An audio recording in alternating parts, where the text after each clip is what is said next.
Ako po si Mayor Alfredo Lim ng Lungsod ng Maynila. Kami po ay may ilulunsad na programa na para malaman po ninyo kung ano mga suliranin at mga problemang inaharap ng Lungsod ng Maynila dahil dapat pong malaman ng ating mga kababayan kung ano namang aksyon ang ginagawa ng inyong alkalde. Samot-samot po ang problema dito. At mula pa ho alas 7 ng maga hanggang alas 7 ng gabi, maghapon ho yan na nakikipag-usap tayo sa mga tao para malaman ang kanilang mga hinaing, kanilang suliranin at kung paano po makatutulong ang lungsod ng Maynila sa pamamagitan ng inyong lingkod. Kaya po namin ginawa ito para malaman ninyo ang katotohanan at wala ho tayong mga tinatago dito. Wala hong labis, wala hong kulang. Kung ano lang po ang nangyayari, kung ano hinaharap natin sa pang-araw-araw na gawain, ay malalaman po ninyo.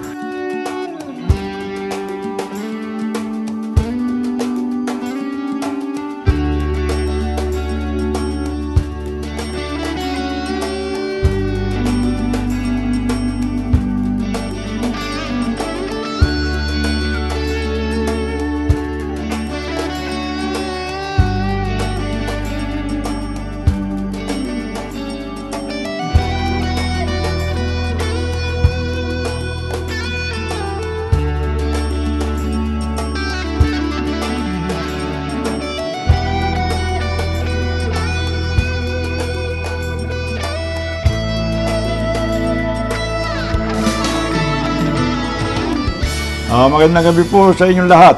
Ngayon po ang ating matutunghayan ay isang asunto na pangulo na isang vendor association.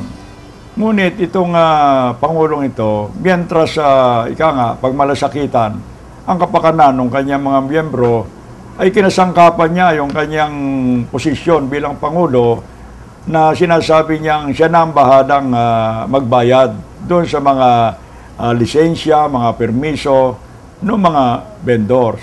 Pinagkatiwala po ang pera sa kanya. Ang ginawa naman niya, nagpalsipika ng resibo na katunayan ibinayad sa City Treasurer's Office.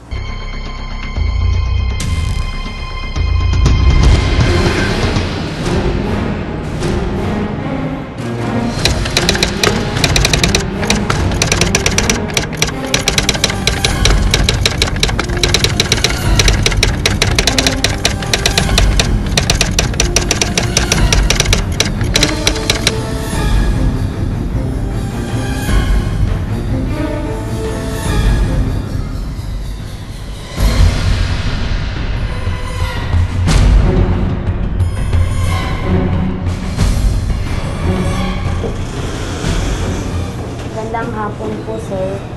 Hihingi lang po sana ako ng konting tulong. Kasi po, alam niyo naman po yung sa collector po. Medyo po mataas po kasi yung binabayaran namin. Alam niyo naman po yung buhay namin vendor, matumal po. Baka po pwede ko lang po pababaan. Sandali. Fake to Ha? Sino nagbigay sa'yo nito? Sa ano po? Sa hookers po.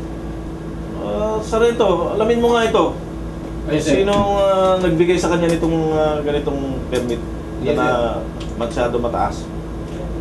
Alamin mo na ngayon para malaman natin. Okay po, sir. Maraming salamat po.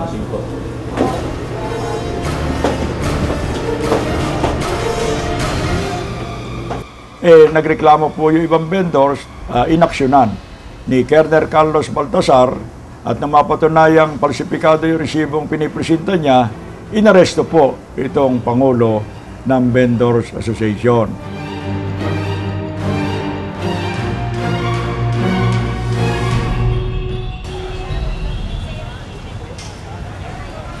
Ito yung permit nyo. Lagi kayo nahuli, kailangan bayaran nyo na yan. Ito, permit nyo. Kailangan bayaran nyo na yan kasi lagi kayo nahuhuli. Salamat po.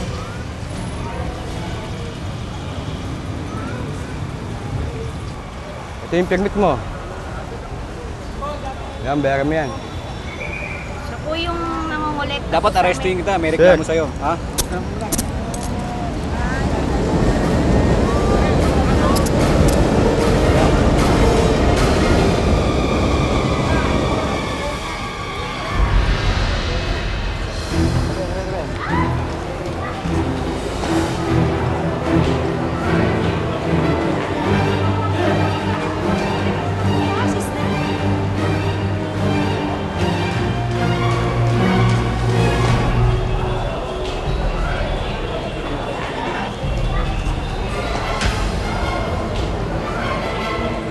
O, yan po ang ibig sabihin natin, pag kayo ang gumawa ng krimen, balang araw, madidiscover rin yan.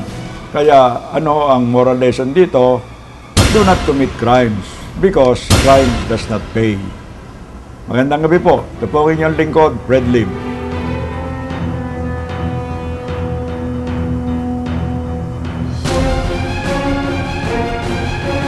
Paano po kaya yan? Kulang po yung mga yung identification card ko. Kulang.